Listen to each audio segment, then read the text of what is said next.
it's happening. It's going to happen. The newly elected mayor of New York City will be announced, and it's looking like it's going to be Zoran Mandami. As of recent betting odds, he has an 87% chance of winning and becoming the next new mayor of New York City.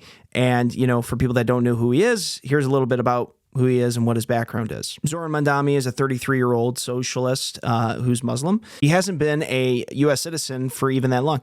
He became a U.S. citizen in 2018, which is crazy to think because he's going to become a mayor of one of the biggest cities in the United States of America, with just some of the policies that he wants to enact when he becomes mayor, many of which involve defunding the police, freezing rent, making busing free to the people, as well as allocating funds and redistribution of wealth, which means increasing the taxes of the wealthy in New York. He also comes from a very rich background where his parents are very wealthy. Recently, in July of 2025, he had a 3-day wedding in Uganda, where the cost was up in the millions, where he had private security, he had Land Rovers, he had everything. He had full protection beyond compare. And now this guy is going to become New York City's mayor. Also, Mandami has had many times to condemn Hamas, which he has refused to do,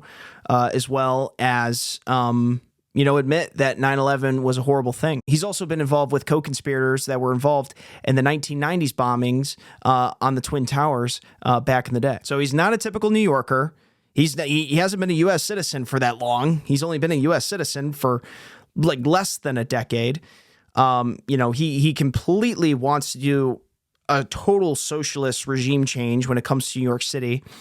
And he wants to basically push out the wealth and the wealthy. By enacting these changes and these policies, what I think is going to happen is initially, what's happening already is that people are just moving out of New York City. The wealthy are just moving away. They have the right to do that. They have the freedom to do that. They're going to move to Florida. They're going to move to Connecticut, New Jersey. They're going to get out of New York City. They're not going to stay. So the ultra wealthy are going to leave, and they're going to take their companies and they're going to take the jobs away from New York City, which is going to leave a lot of New Yorkers without jobs. So that's the first thing. Secondly, rent freezes have been tried before. They do not work.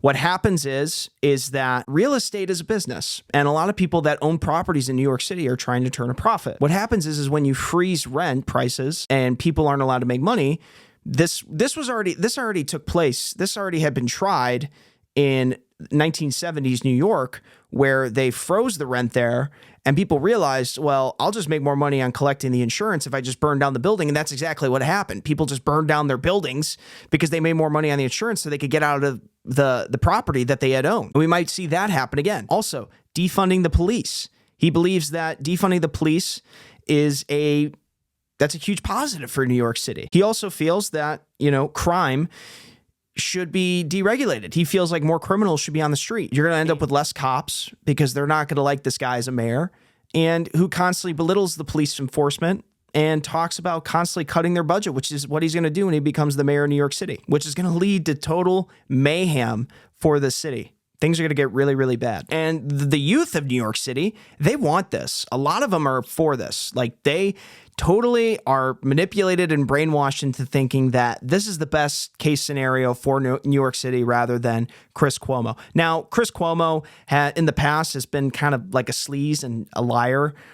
He's lied a lot, and he's, been shady, like a shady politician for a long time. I do believe that he's a better option than Zoran Mandami. However, this is what the people want for New York City. This is what they're voting for. They want this guy to basically run their city, and they want to totally go the socialist and communistic way with Zoran Mandami, and that's what they're going to get. And I think that the people of that city are going to suffer as a result of it. And what's frustrating about these people, a lot of them I feel are the youth.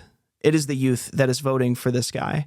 Now, he's a very well-spoken, very intelligent, very smart politician, but he's a politician at heart, and he doesn't have your best interests in mind. And the people that are going to vote for this guy, and when it becomes so unaffordable to live in New York City, people are just going to move away. So those are my thoughts on the whole New York City situation. It's sad for New York City. It's not. It's totally different. It's becoming more like London, like the UK, France.